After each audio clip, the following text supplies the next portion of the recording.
함께 찬양하겠습니다. 찬송가 91장입니다. 찬송가 91장 함께 찬양하겠습니다. 우리 박수 치면서 기쁨으로 찬양하겠습니다. 슬픈 마음 있는 사람 예수 이름 믿으며 영원토록 변함없는 기쁜 마음 얻으리. 예수의 이름은 세상의 소망이요 예수의 이름은 천국의 기쁨일세. 거룩하신 주의 이름 너의 방패 삼으라. 환난 시험 당할 때에 주께 기도드려라. 예수의 이름은 세상의 소망이요 예수의 이름은 천국의 기쁨일세. 존귀하신 주의 이름 우리 기쁨 되도다. 주의 품에 안길 때에 기뻐 찬송 부르리. 예수의 이름은 세상의 소망이요 예수의 이름은 천국의 기쁨일세. 4절입니다. 우리 갈 길 다간 후에 보좌 앞에 나가 왕의 왕께 경배하며 면류관을 드리리. 예수의 이름은 세상의 소망이 예수의 이름은 천국의 기쁨일세. 아멘. 다 함께 사도신경으로 우리의 신앙을 고백하겠습니다.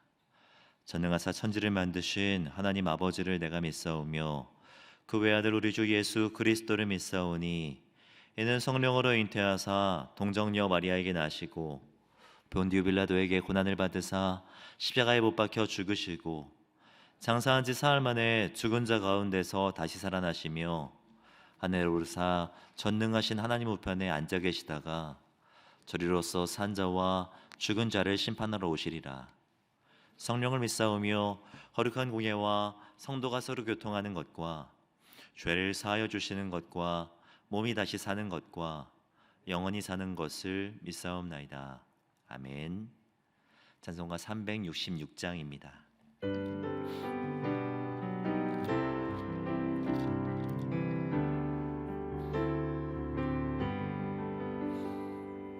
어두운 내 눈 밝히사 진리를 보게 하소서. 진리의 열쇠 내게 주사 참빛을 찾게 하소서. 깊으신 뜻을 알고자 엎드려 기다리오니 내 귀를 뜨게 하소서. 성령이여 막혀진 내 귀 여시사 주님의 귀한 음성을 이 귀로 맑히 들을 때에 내 기쁨 한량 없겠네. 깊으신 뜻을 알고자 엎드려 기다리오니 내 귀를 열어주소서.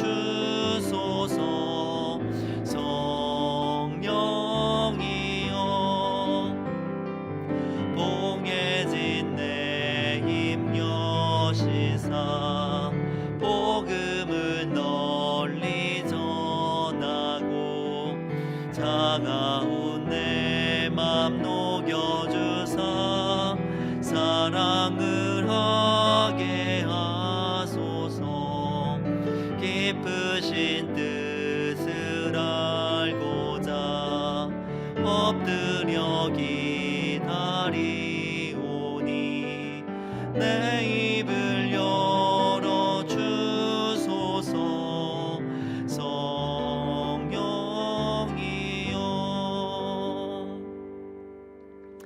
우리를 대표해서 성지영 권사님 기도해 주시겠습니다.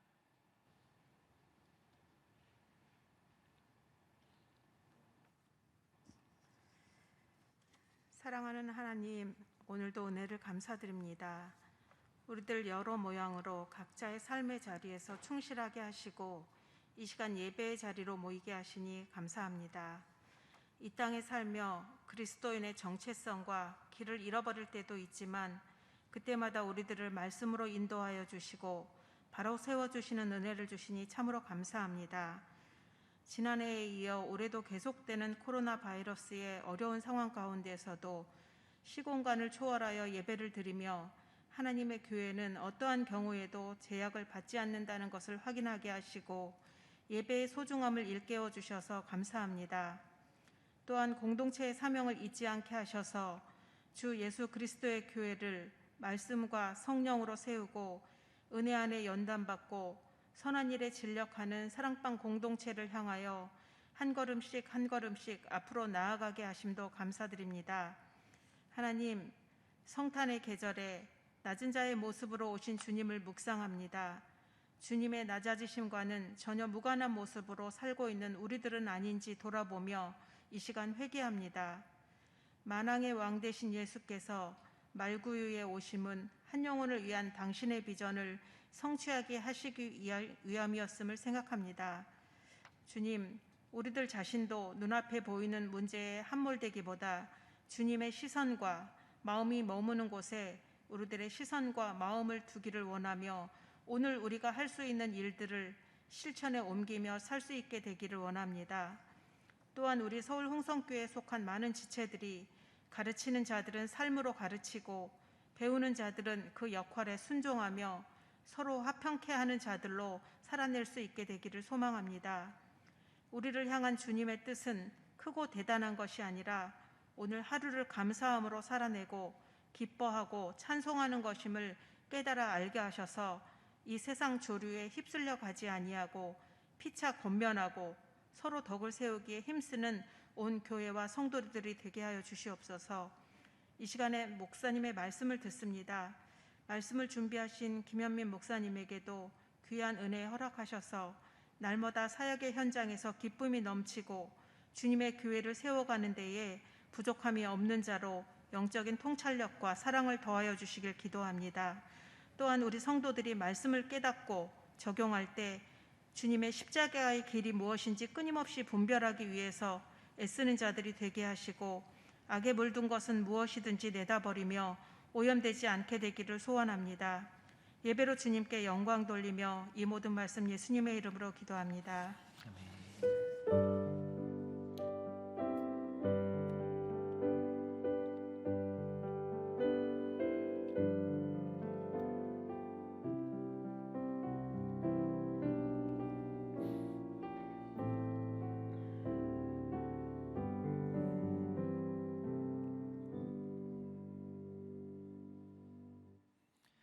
이 시간 우리가 함께 나눌 말씀은 마가복음 11장 말씀입니다. 마가복음 11장 11절에서 25절까지의 말씀입니다. 마가복음 11장 11절에서 25절까지의 말씀입니다. 제가 가지고 있는 성경으로 신약성경 74페이지에 있습니다. 마가복음 11장 11절에서 25절까지의 말씀입니다. 한 절씩 교독하겠습니다. 11절 제가 먼저 읽겠습니다. 예수께서 예루살렘에 이르러 성전에 들어가사 모든 것을 둘러보시고 때가 이미 저물매 12제자를 데리시고 베다니에 나가시니라.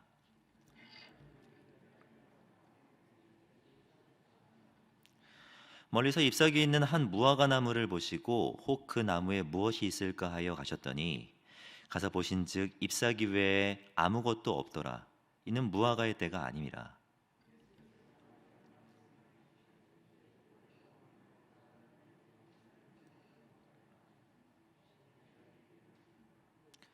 그들이 예루살렘에 들어가니라. 예수께서 성전에 들어가사 성전 안에서 매매하는 자들을 내쫓으시며 돈 바꾸는 자들의 상과 비둘기 파는 자들의 의자를 둘러 엎으시며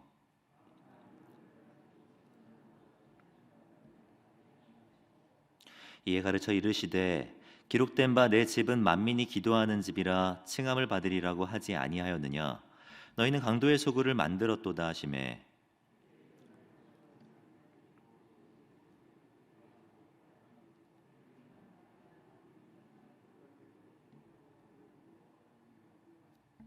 그리고 날이 저물매 그들이 성 밖으로 나가더라.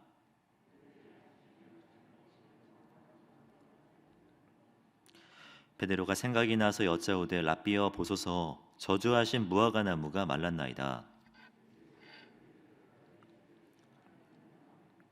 내가 진실로 너희에게 이르노니 누구든지 이 산더러 들리어 바다에 던지라 하며 그 말하는 것이 이루어진 줄 믿고 마음에 의심하지 아니하면 그대로 되리라.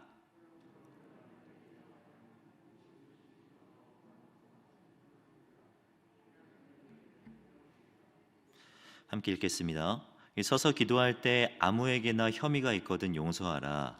그리하여야 하늘에 계신 너희 아버지께서도 너희 허물을 사하여 주시리라 하시니라. 아멘. 교회 소식 말씀드립니다. 이 새생명 전도 축제가 12월 26일 주일에 있습니다. 이 교회 하나님의 따스한 집이라는 주제로 진행되며 코로나 기간 교회에 새로 등록한 세교우들을 환영하고 그들의 간증을 통해 복음의 능력과 공동체의 위로를 나누고자 하는 취지로 진행됩니다.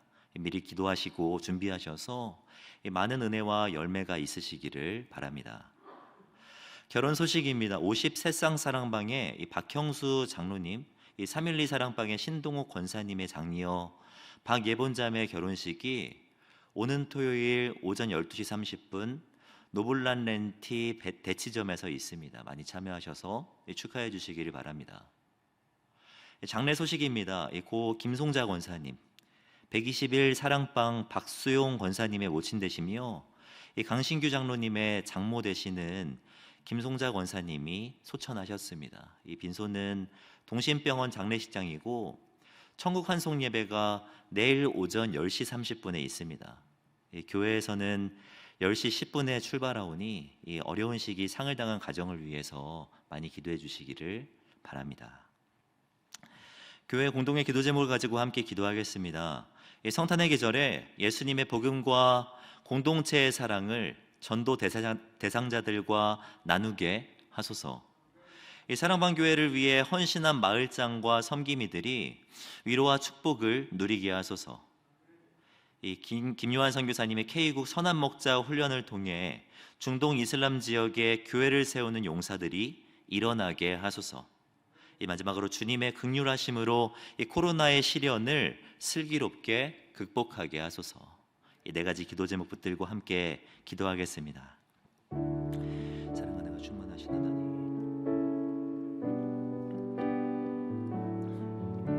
아버지 은혜 참으로 감사를 드립니다. 이 시간 함께 모여 주님을 예배하게 하시고 함께 주님께 기도하며 나아갈 수 있도록 인도하신 것 참으로 감사를 드립니다. 하나님 아버지, 이 시간 주님의 응답과 주님의 기름 부으심을 경험할 수 있도록 인도하여 주시옵소서. 성탄의 계절 예수님을 더욱 닮아가는 우리 공동체가 되게 하시고 그 사랑으로 전도 대상자들을 품고 기도하는 우리들이 되게 하여 주시옵소서. 사랑방 교회를 위해서 헌신한 마을장과 섬김이들을 위로하시고 그들 가운데 주님의 은혜를 허락하여 주시옵소서. K국 선한목자 훈련 통하여서 중동 이슬람 지역에 교회를 세우는 용사들이 세워지게 하시고 안전하게 주의 날개 그늘 아래 지켜주심을 경험할 수 있도록 주님 인도하여 주시옵소서. 주님의 긍휼하심을 구합니다. 주님 역사하여 주시옵소서. 사랑과 내가 충만하신 하나님, 같은 신앙의 고백을 가진 우리들이 함께 주님을 찬양하고 예배하며 나아갈 수 있도록 인도하신 것 감사드립니다. 한마음으로 올려드리는 기도에 응답하여 주시고 크고 비밀한 역사를 허락하여 주시옵소서. 이 연말 하나님께서 허락하신 은혜에 감사하며 소망 중에 새해를 열어갈 수 있도록 인도하여 주시옵소서. 코로나로 인한 어려움이 계속되고 있습니다. 이 주님의 긍휼과 지혜로 이 시련을 극복하게 하시고 환난 중에도 예배하고 기도하며 승리하는 우리들이 되게 하여 주시옵소서. 이 시간 주의 말씀 앞에 섭니다. 말씀 앞에 자신을 돌아보는 시간 되게 하시고 교훈과 책망과 바르게 함과 의로 교육하기에 유익한 하나님의 말씀을 통해 우리 모두가 온전하게 되는 은혜의 시간이 되게 하여 주시옵소서. 그렇게 인도하실 주님을 기대하오며 우리의 구원자 되시는 주 예수 그리스도의 이름으로 기도드립니다. 아멘. 이 시간 함께 예배하신 우리 사랑하는 성도님들의 삶과 가정 가운데 하나님으로부터 은혜와 평강이 넘쳐나기를 축복합니다. 매일매일 성령 충만하시기 바랍니다. 날마다 말씀으로 충만하시기를 바랍니다. 이 시간 함께 예배하며 나아갈 때 우리 안에 있는 이 죄된 습관들은 다 씻어지고 이 하나님의 은혜로 또 하나님의 새로운 기름 부으심으로 가득 채워지는 은혜가 있기를 주님의 이름으로 축복합니다. 혹시 투명한 사과를 보신 적 있으십니까? 투명한 사과. 2년 전 미국에 기록적인 한파가 왔었는데요. 이 한파가 미국 미시간주에 아주 진기한 풍경을 하나 만들어냈습니다. 이 가수원 주인이었던 시에세만은 보시는 사진과 같이 이 나뭇가지 곳곳에 사과 모양을 한 투명한 얼음이 매달려 있는 모습을 보게 되었는데요. 진짜 사과는 보이지 않고 이 사과 모양을 한 얼음만 주렁주렁 매달려 있는 모습을 보면서 유령 사과, 투명한 사과다라고 이름을 붙이게 된 것입니다. 이 인터뷰를 통해 이 사과가 만들어지게 된 과정을 알게 되었는데요. 이 사과 표면에 내린 비가 곧장 얼어붙을 정도로 추운 날씨였습니다. 비가 사과 표면에 얼어붙으면서 얼음막이 형성되었고 그 얼음막 덕분에 안에 있던 사과는 마치 곤죽처럼 뭉개질 정도로 따뜻하게 된 것입니다. 가지치기를 하는 과정에서 사과는 밑으로 빠져나갔고 얼음막만 남아서 이 투명 사과를 만들어낸 것이죠. 이 농사를 다 마치고 이 가지치기하는 과정에 생긴 일이라 이 하나의 해프닝으로 여기면서 그냥 넘겨버릴 수 있었겠지만 이 사과를 농작하거나 추수하는 계절에 이런 일이 일어났다면 아마도 웃으면서 넘어갈 수는 없었을 것입니다. 열심히 농작하였고 가꾸었는데 허울 뿐이라면 그처럼 마음 아픈 일도 없겠죠. 이 허울뿐인 상태가 얼마나 큰 충격을 주는지 이해하시는데 이 도움이 되실 거라는 생각이 듭니다. 요즘 이 리셀 시장, 이 중고 시장이 많이 활성화되어 있다는 것을 잘 아시지 않습니까? 이 중고 거래액이 연간 20조 원에 달한다고 주장하는 것도 있습니다. 찾는 사람이 많은 만큼 문제도 다양하게 나타나는데요. 그 중에 대표적인 것이 인터넷 거래 사기입니다. 인터넷 거래 사기. 이 제품이 설명한 것과 차이 나는 경우도 있지만 전혀 엉뚱한 것이 배달되는 경우도 다반사라고 합니다. 예를 들면 이 노트북을 주문했는데 이 공사장에서 볼 법한 그 벽돌이 하나 들어있는 거예요. 컴퓨터를 주문했는데 이 술병과 책이 들어있는 경우도 있다라고 합니다. 이 값비싸고 최신형 아이폰을 주문했는데 진짜 아이가 가져올 만한 그런 아이의 폰이 들어있는 경우도 있다라고 해요. 이런 일을 우리가 직접 경험했다면 어떨까요? 아마도 매우 당황스러울 것입니다. 이 물질적인 손해도 손해지만 그 허탈감과 배신감은 이루 말할 수가 없을 정도일 것입니다. 아마도 오늘 본문에서 예수님의 심정이 이와 같을 것이라고 생각됩니다. 기대했는데 전혀 다른 결과를 보셨기 때문입니다. 오늘 본문은 예수님께서 예루살렘으로 올라가시는 길에 있었던 사건인데요. 예루살렘으로 이동하시던 중에 배가 고프셨던 것 같습니다. 먹을 것이 없는지 주변을 둘러보시다가 무화과 나무 하나를 발견하게 되신 거예요. 본문 13절 말씀을 보면 멀리서 잎사귀 있는 한 무화과 나무를 보시고 혹 그 나무에 무엇이 있을까 하여 가셨더니 가서 보신즉 잎사귀 외에 아무것도 없더라. 이는 무화과의 때가 아님이라 라고 말씀하고 있죠. 이는 무화과의 때가 아님이라라고 하는 이 말씀을 주목할 필요가 있는데요, 이 말은 열매를 기대하는 시즌이 아니었다라는 말이 아닙니다.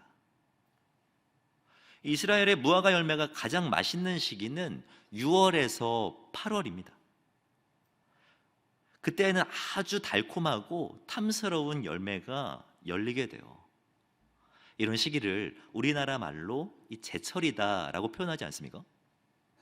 예수님께서 무화과의 때가 아니었다고 말씀하신 것은 아마도 제철이 아니었다라는 의미였을 것입니다. 그러나 무화과가 제철에만 열리는 것은 아니죠. 예수님께서 예루살렘을 방문한 이 4월에도 열매는 분명 열리게 되어 있습니다. 이 맛은 덜하고 수확하기에는 아직 이르지만 굳이 먹는다면 먹을 수 있는 상태의 열매가 이때에도 맺힌다라는 말입니다. 예수님은 저 멀리서 보고서 잎사귀가 풍성한 것을 보고 열매가 분명 열렸을 것이라고 기대한 것 같습니다. 배고픈데 허기를 좀 달래야겠다라고 생각하신 것이죠. 그런데 가까이 가서 보니 잎사귀 외에는 아무 열매도 없는 상황이었다라는 거예요.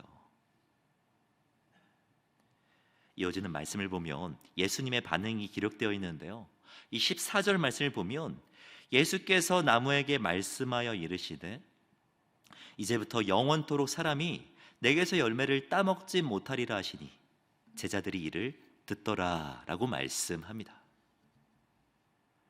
오해하지 마셔야 할 것은 예수님은 지금 이 감정적으로 반응하시는 것이 아니라는 것입니다. 배고파서 지금 이 나무를 저주하시는 것이 아닙니다. 20세기의 영국의 유명한 철학자이자 수학자였던 이 버틀런드 러셀은 본문을 읽고 오해했어요. 그의 책 나는 왜 기독교인이 아닌가, Why I am not a Christian을 보면 자신이 예수님을 믿지 않은 이유 중 하나로 오늘 이 본문을 이야기하는 것을 볼 수 있습니다. 그러니까 이렇게 과격하고 폭력적인, 아주 지나치게 감정적인 예수님이라면 믿지 않겠다라고 다짐한 것이죠. 그러나 이것은 예수님을 너무나도 모르고 한 말입니다.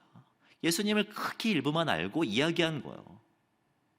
예수님처럼 사랑과 용서, 이 기다림을 강조하신 분도 안 계시죠. 예수님께서 나무를 저주하신 것은 허기 때문이 아니라 교훈 때문이었습니다. 그러니까 아주 중요한 것을 사람들에게 가르쳐 주기 위한 일종의 퍼포먼스를 한 것이라고 말씀드릴 수 있을 것입니다. 예수님께서 가르쳐 주기 원하신 것은 두 가지인데요, 먼저는 잎사귀만 풍성한 것으로는 안 된다라는 것입니다. 이 본문 13절 말씀을 다시 보시면 이 잎사귀라는 단어가 매우 강조되고 있는 것을 볼 수 있습니다. 멀리서 잎사귀 있는 한 무화과 나무를 보시고 그 나무에 무엇이 있을까요 가셨더니 가서 보신즉 잎사귀 외에 아무것도 없더라 라고 말씀하고 있죠. 잎사귀란 무엇입니까? 잎사귀란 보여지는 것입니다. 드러나는 것 말입니다. 본문의 표현대로 하면 이 멀리서도, 그러니까 완전히 거리를 두고 보아도 보이는 것을 의미하죠. 우리는 이 잎사귀에 집중할 때가 정말 많습니다. 신조어 중에서 루키즘이라는 말이 있는데요, 이는 외모가 사람들 간의 우열과 성패를 가름한다고 믿어서 외모에, 보여지는 것에 지나치게 집착하는 것을 의미합니다. 외모 지상주의라는 말과 같이 보여지는 것이 최고라고 생각하는 것을 의미하는 거죠. 제가 설교를 준비하다가 숨만 쉬어도 350만 원 나가라는 기사를 보게 되었는데요, 이 기사를 보니까 25살짜리 청년이 등장하는데 이 25살 청년이 사업에 실패하고 일자리가 없어서 월세까지 부모님께서 지원해 주시는 상황이었다라고 합니다. 근데 이 청년이 끄는 차량이 이 벤츠사의 출고가 2억 원짜리 차량이었다라고 해요. 중고로 1억 원 상당에 구입했고 한 달의 유지비만 자그마치 300만 원 가량 든다라고요. 그런데 그 차를 끌고 다닙니다. 왜 그렇습니까? 보여지는 것이 중요하니까. 사람들에게 보여주기 위해서 말입니다. 잎사귀만 무성한 전형적인 모습 아닙니까? 신앙생활에도 이러한 태도를 취하는 사람들이 적지 않습니다. 바로 바리새인과 같은 사람들이죠. 바리새인들의 문제는 잎사귀가 없는 것이 아니었습니다. 그들은 사람들이 많이 오고 가는 거리에서 기도했습니다. 헌금하면서도 누구나 다 들을 수 있는 큰 목소리로 외쳤습니다. 사람들에게 보여지는 모습들, 율법을 지켰는지 안 지켰는지, 금식은 몇 끼를 했는지, 안식일에는 일을 했는지 안 했는지, 보여지는 것에만 관심이 있었다라는 거예요.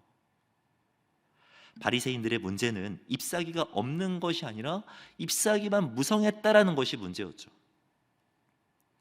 속은 다 썩은 무덤 같으나 겉은 회칠한 것이 문제였던 것 아닙니까? 예수님이 이러한 태도를 경계해야 한다라고 지금 가르쳐주고 계신 것입니다. 또한 예수님께서 가르쳐주기 원하신 것은요, 열매가 있어야 한다라는 거예요. 열매. 성경은 열매의 중요성을 계속해서 이야기합니다. 은혜로 말미암아 구원을 받지만 구원에 합당한 열매가 맺혀져야 한다라고 이야기해요. 하나님의 계획 속에 부르심을 받은 성도가 되는 것이지만 성도는 부르심에 합당한 열매를 맺으며 살아가야 한다라고 이야기하고 있죠. 성경에서 복음이라고 이야기할 때에는 이 두 가지, 이 은혜와 삶, 이 입술의 고백과 이 행동, 이 두 가지를 다 언급하는 것을 볼 수가 있습니다. 출애굽기 20장을 보면 나는 너를 애굽 땅 종 되었던 집에서 인도하여 낸 내 하나님 여호와니라 라고 말씀하고 있는데요, 이것은 부르심입니다. 애굽에서부터 구원하신 은혜와 그 사랑을 이야기하는 것이죠. 그리고 이어지는 것이 바로 십계명이에요. 십계명. 너희가 구원을 받았다면 이 계명을 지켜야 된다. 너희가 사랑을 받았다면 이 사랑을, 하나님의 사랑을 드러내며 살아가야 된다라고 이야기하고 있는 거죠. 이 신약으로 와도 동일합니다. 이 복음을 가장 잘 담아내고 있다고 평가받는 말씀이 바로 로마서인데요, 이 로마서의 전반부에서 이 믿음으로 말미암아 얻게 되는 구원을 피력한 이 바울은 로마서 12장 1절 말씀에 이렇게 말합니다. 그러므로 형제들아, 내가 하나님의 모든 자비하심으로 너희를 권하노니 너희 몸을 하나님이 기뻐하시는 거룩한 산 제물로 드리라. 이는 너희가 드릴 영적 예배니라 라고 말씀하고 있죠. 이 성경은 열매에 대해서 계속해서 강조합니다. 열매 없이 허울뿐인 것을 경계해야 한다고 가르치고 있다라는 거예요. 소금이 그 맛을 잃으면 아무 쓸데없어 밖에 버려져 밟힐 뿐이라고, 나무에 열매가 없으면 땔감으로 쓸 수밖에 없다고 말씀하고 있어요. 성경이 말입니다. 우리도 스스로를 돌아볼 필요가 있습니다. 우리의 예배는 정말 마음이 담긴 예배입니까? 우리가 하는 기도는 중언부언하는 기도는 아닙니까? 우리의 섬김은 하나님의 영광을 위한 것입니까? 사람의 기쁨을 위한 것입니까? 스스로를 돌아보아야 한다라는 것입니다. 예수님께서 무화과나무를 벌하시는 이 사건은요, 이 세상을 향한 메시지가 아니었습니다. 당시 예배하는 처소였던 이 성전을 향한 메시지였습니다. 본문 전체를 놓고 보시면 아주 독특한 구조가 하나 있다는 것을 발견하게 되는데요, 이 11절을 보면 예수께서 예루살렘에 이르러 성전에 들어가신 이야기를 말씀하고 있습니다. 그리고 이어지는 12절부터 14절까지 이 무화과 나무를 심판하시는 장면이 기록되어 있죠. 그리고 이어지는 15절부터 19절까지를 보면 이 다시 성전에 대한 이야기, 그러니까 이 성전에 들어가셔서 이 성전을 심판하시는 장면이 기록되어 있고, 이 마지막으로 20절 이하에 무화과 나무에 대한 이야기가 한 번 더 등장하는 구조로 되어 있다라는 거예요. 사랑하는 성도 여러분, 이 마가가 쓴 이 구조가 보이십니까? 이 마가는 지금 의도적으로 무화과 나무와 당시 종교 생활의 핵심이었던 성전을 연결하고 있는 것입니다. 그러니까 예수님께서 궁극적으로 지적하고 싶으셨던 것은 바로 이 성전입니다. 예배하는 처소이자 하나님의 임재를 경험해야 하는 처소가 제 기능을 하지 못하고 있다는 것을 지금 문제 삼기 원하셨다라는 거죠. 이어지는 말씀을 보면 당시 성전에 어떤 문제가 있었는지를 알 수 있는데요, 이 본문 15절을 보면 그들이 예루살렘에 들어가니라 예수께서 성전에 들어가서 성전 안에서 매매하는 자들을 내쫓으시며 돈 바꾸는 자들의 상과 비둘기 파는 자들의 의자를 둘러 엎으셨다라고 말씀하고 있습니다. 예수님께서 성전에 들어가셔서 뒤에 엎으신 것은 두 가지입니다. 이 상과 의자, 의자와 상, 이 두 가지이죠. 이 먼저 돈 바꾸는 자들의 상을 예수님은 뒤에 엎으셨습니다.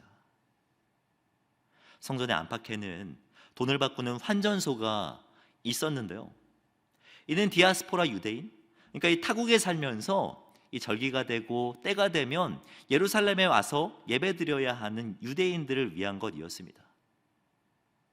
그런 타국의 화폐를 가지고 왔기 때문에 예루살렘에서 통용되는 화폐로 환전을 해야 했는데요, 그런데 이때 관리자들이 엄청난 이자, 그러니까 폭리를 취한 것이죠. 또한 예수님은 비둘기 파는 자들의 의자를 엎으셨다라고 말씀합니다. 잘 아시겠지만 이 비둘기는요, 이 가난한 사람들이 제사를 드릴 때 제물로 사용했던 것입니다. 염소도 못 바치고 양도 못 바칠 때 비둘기를 가져오는 것인데 그걸 트집지 않는 거예요. 그러면서 새로운 비둘기를 아주 비싼 값에 강매하는 것이죠. 예수님은 이러한 성전을 심판이라도 하시듯 상과 의자를 뒤엎으신 것입니다. 그러면서 말씀하시는 거예요. 17절을 보면 이에 가르쳐 이르시되 기록된 바 내 집은 만민이 기도하는 집이라 칭함을 받으리라고 하지 아니하였느냐. 너희는 강도의 소굴을 만들었도다 하시매라고 말씀하고 있죠. 성전은 더 이상 기도하는 집이 아니었습니다. 본질은 완전히 잃어버린 채 형식만 남아있는 공간이 되었다라는 말입니다. 예수님은 지금 성전을 가리켜서 강도의 소굴이라고 말씀하시는데요, 이 표현은 사실 성경에서 오늘 본문에 처음 등장하는 표현이 아닙니다. 구약 성경 예레미야를 보면 이 강도의 소굴이라는 표현이 한 번 더 사용되는 것을 볼 수가 있는데요, 예레미야 7장을 보면 내 이름으로 일컬음을 받는 이 집에 들어와서 내 앞에 서서 말하기를, 잘 보십시오, 우리가 구원을 얻었나이다 하느냐, 이는 모든 가증한 일을 하려 함이로다. 내 이름으로 일컬음을 받는 이 집이 너희 눈에는 도둑의 소굴, 강도의 소굴로 보이느냐라고 말씀하고 있죠. 그러니까 이 강도의 소굴이란 가증한 일을 하면서도 입으로는 난 구원을 받았어 라고 말하는 사람들을 의미합니다. 입술의 고백으로는 구원을 이야기하지만 도둑질하고 살인하며 간음하고 거짓말하는 사람들을 가리켜서 강도의 소굴이라고 말씀하고 있는 것이죠. 예수님께서 보시기에 당시 성전이 이와 같았다라는 것입니다. 핵심은 빠져있고 형식만 남아있는, 잎사귀만 무성하고 열매는 전혀 발견되지 않는 허울뿐인 무화과 나무와 같았다라고 이야기하고 있는 거죠. 이러한 현상은 비단 2000년 전에만 해당되는 것은 아니라고 생각합니다. 고 오카는 목사님의 책 이 평신도를 깨운다를 보면 이 한국 교회에 팽배해져 있는 삼허 현상에 대해서 이야기하는데요. 그러니까 이 한국 교회 안에 이 세 가지 허가 문제라는 말입니다. 이 첫째는 허수입니다. 이 숫자를 부풀린다는 거예요. 둘째는 허세입니다. 실속은 없고 경건의 능력도 나타나지 않으면서 있는 척 한다라는 거죠. 마지막은 허상이에요. 하나님의 뜻이 아니라 자신의 야망을 신앙으로 잘 포장하여서 살아가고 있는 한국 교회를 지적하고 있는 것입니다. 이 교회뿐만 아니라 성전된 우리들도 이와 같을 때가 정말 많다라고 생각합니다. 한국 교회에 적지 않은 영향력을 끼치고 있는 한 목사님이 계신데요. 그는 수년 동안 목회를 하면서 이 딜레마에 빠졌던 적이 있다라고 고백을 합니다. 예배 시간에는 아멘으로 잘 화답하는데 돌아서서 집에 가서 자살이나 이혼을 생각하는 성도들이 많다는 것.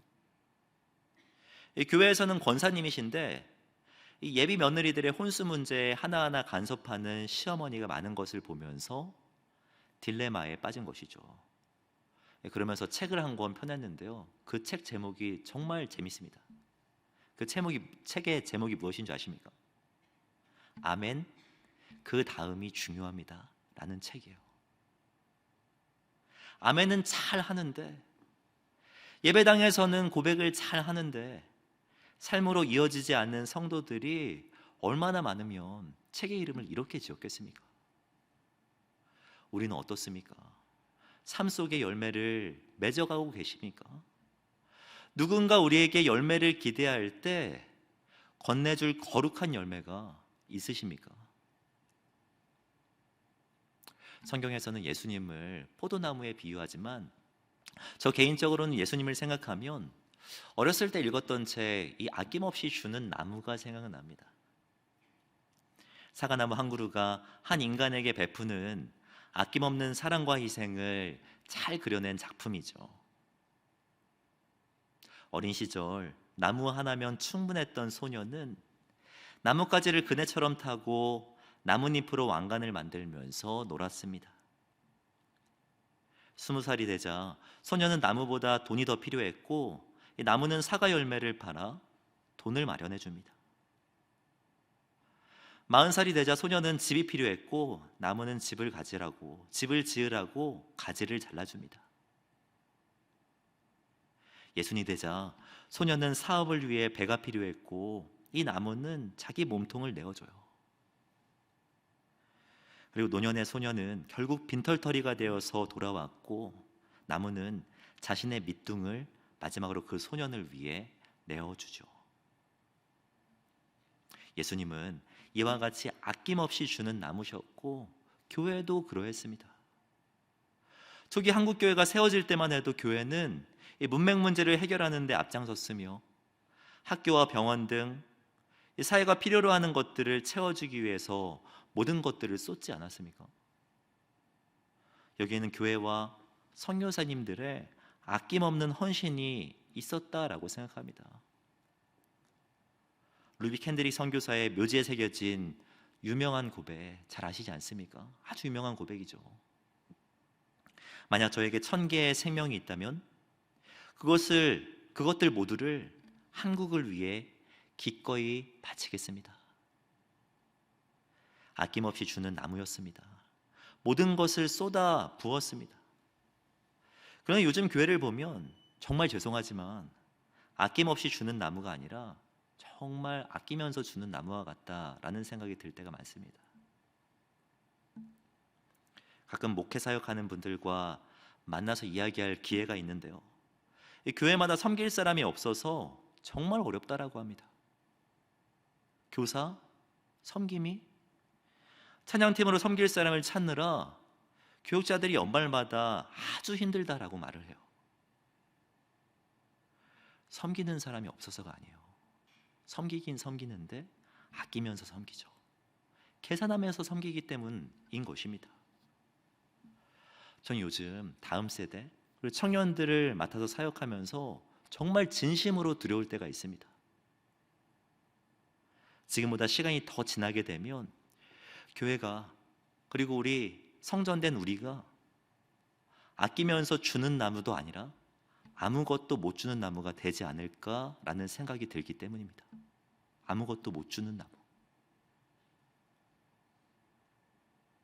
한 해 동안 청년공동체 설교와 수요예배 설교 때 이 마가복음 말씀을 한 장 한 장 나누고 있는데요, 저희가 정말 가장 힘들었던 것은 말씀대로 사라지지 않는 저의 모습을 발견하면서였습니다.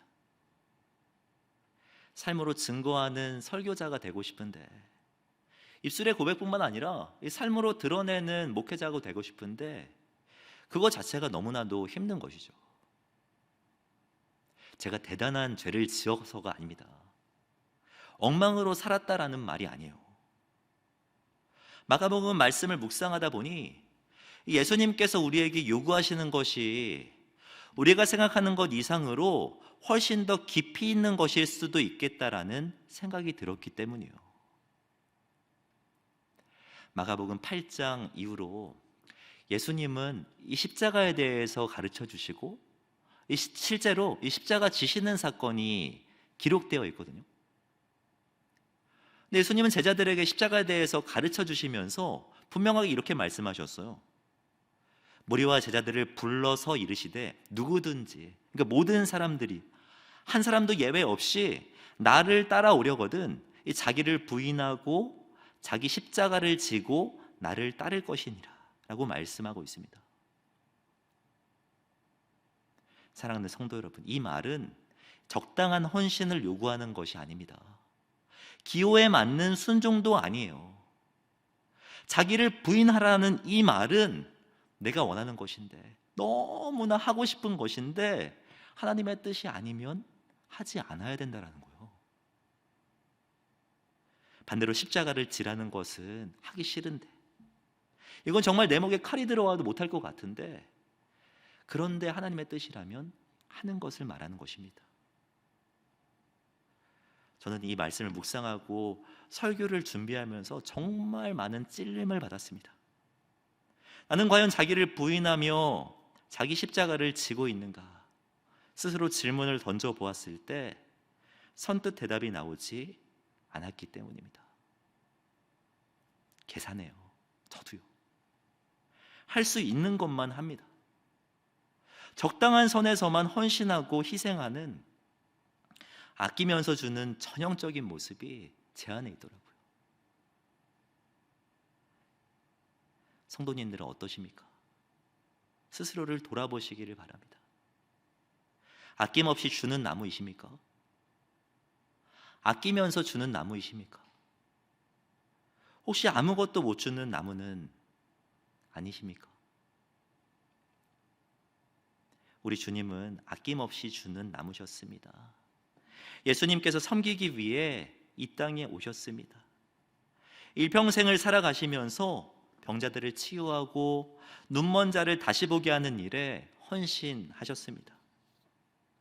우리를 부유하도록 하기 위하여서 스스로 가난을 선택하셨어요. 그리고 십자가 위에서 자신의 모든 물과 피를 쏟으시기로 결정하셨습니다.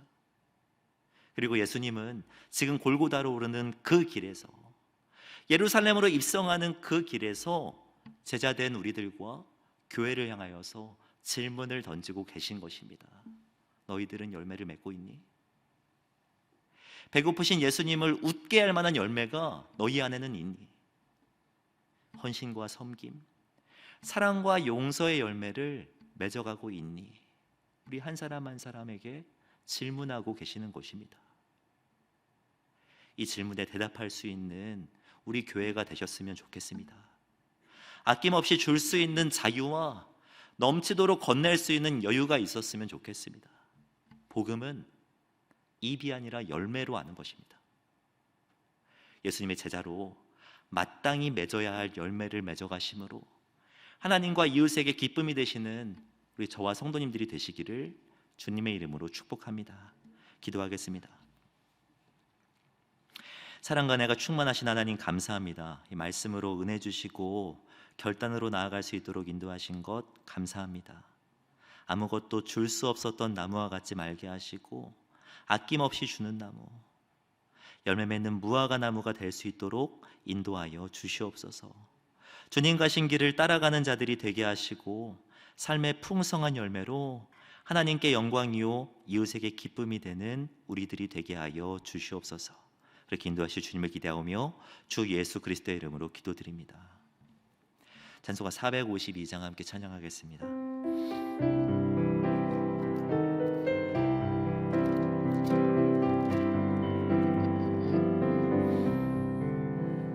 내 모든 소원 기도의 제목 예수님 닮기 원함이라.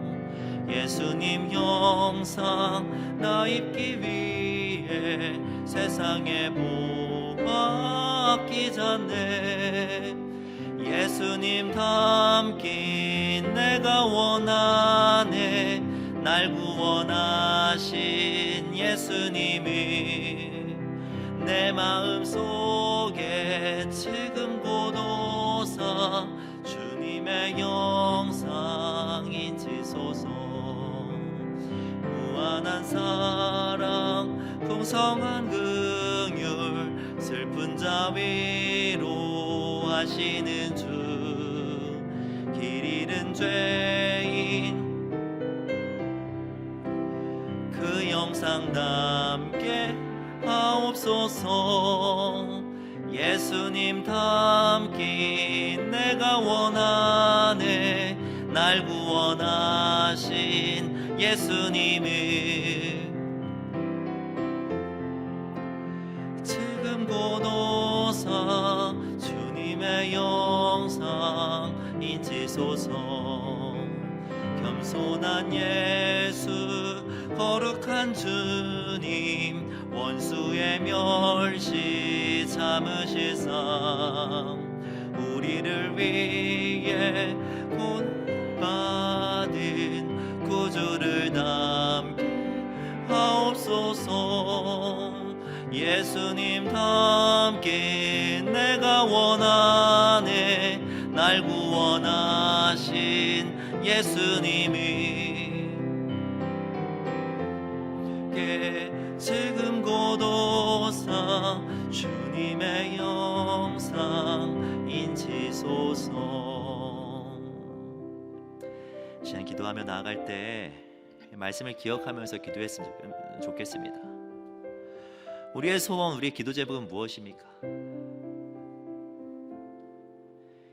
이 시간 기도하며 나아갈 때 예수님께서 무화과에서 열매를 찾으셨듯이 우리에게도 분명 기대하시는 것이 있을 것인데 예수님이 기대하시는 그 열매를 맺어가는 우리들이 되게 해달라고 기도했으면 좋겠습니다.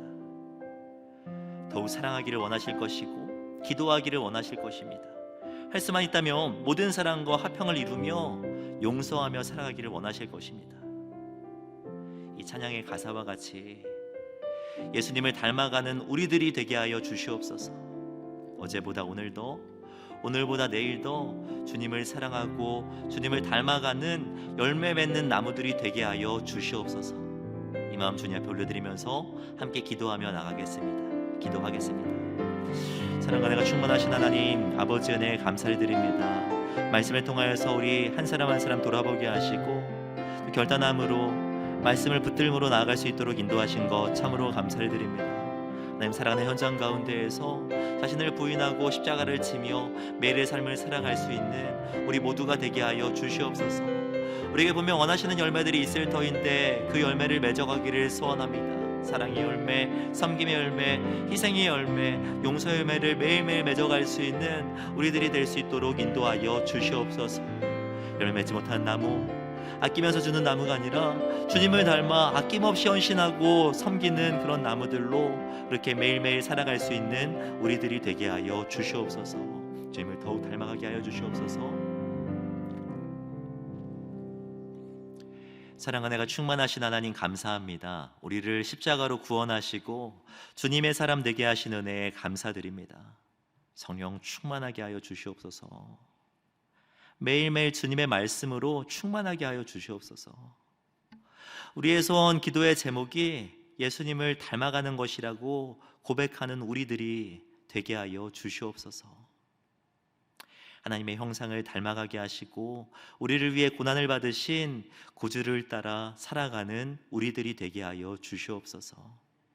성탄의 계절 우리를 위해 하늘 보좌를 버리신 예수 그리스도를 더욱 묵상하게 하시고 주님처럼 하나님을 위해 이웃을 위해 섬기고 헌신하는 우리들이 되게 하여 주시옵소서.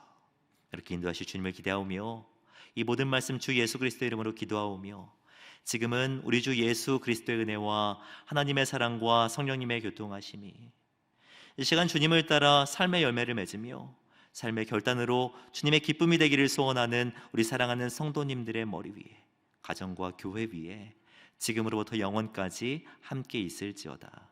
아멘.